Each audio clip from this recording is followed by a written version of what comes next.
आप देख रहे हैं 4 PM बिहार और मैं हूं अभिषेक मिश्रा। देखिए, एनडीए में सीट बंटवारे की बात करेंगे।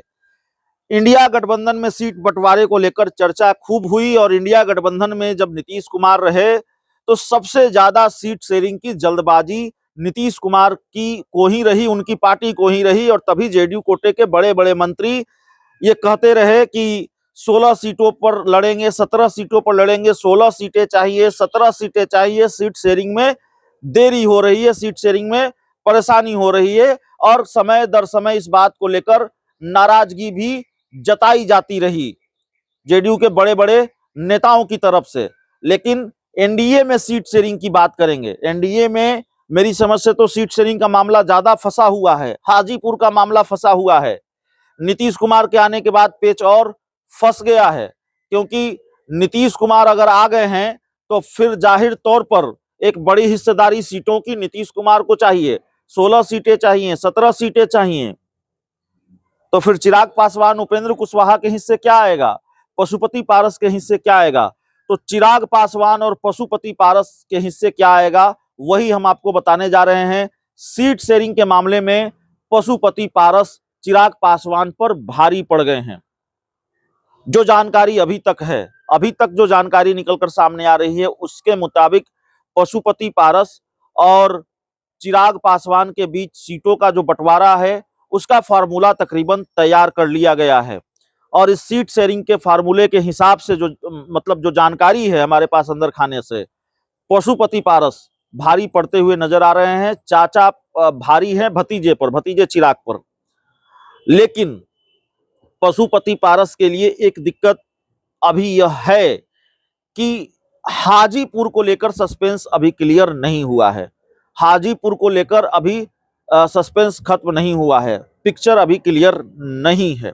हाजीपुर सीट पर हर हाल में पशुपति पारस लड़ेंगे, ये उनका दावा है। और हाजीपुर सीट हर हाल में चिराग पासवान की पार्टी लड़ेगी, ये चिराग पासवान और उनकी पार्टी का दावा है।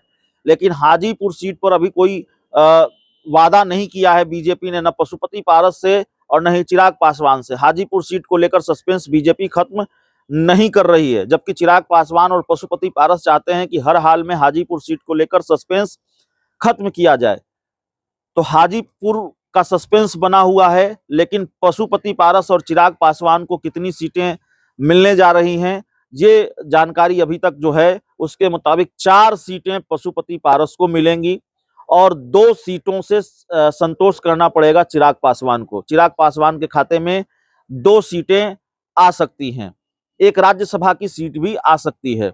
पशुपति पारस अपने सांसदों को लेकर मिलने गए थे जेपी नड्डा से, बीजेपी के राष्ट्रीय अध्यक्ष जेपी नड्डा से, और ऐसी मुलाकातें खूब हो रही हैं दिल्ली में।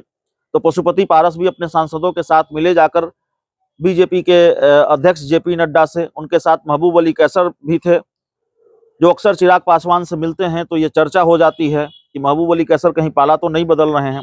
तो खैर, अब तक तो वो पशुपति पारस के साथ हैं। दूसरी तरफ चिराग पासवान भी सीट शेयरिंग को लेकर भाजपा के शीर्ष नेतृत्व से बातचीत करने में लगे हुए हैं।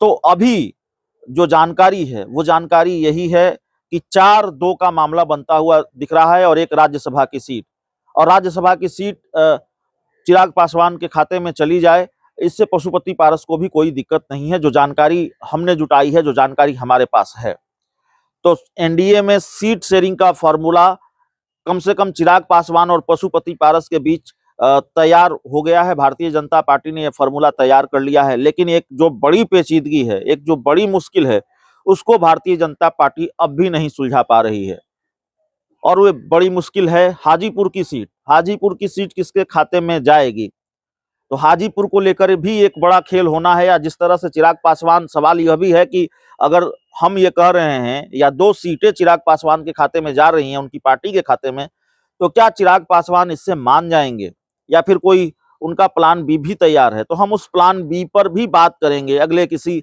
वीडियो में। उनका प्लान बी तैयार है और बहुत विस्तार से हम उस प्लान बी के बारे में आपको बताने जा रहे हैं। उसकी एक वानगी आप देख चुके हैं। 11 लोकसभा सीटों पर उन्होंने लोकसभा प्रभारियों की नियुक्ति कर दी है, तो अपना प्लान भी उन्होंने शुरू कर दिया है। लेकिन और भी कई जानकारियां हैं जिसको हम आपके सामने साझा करेंगे।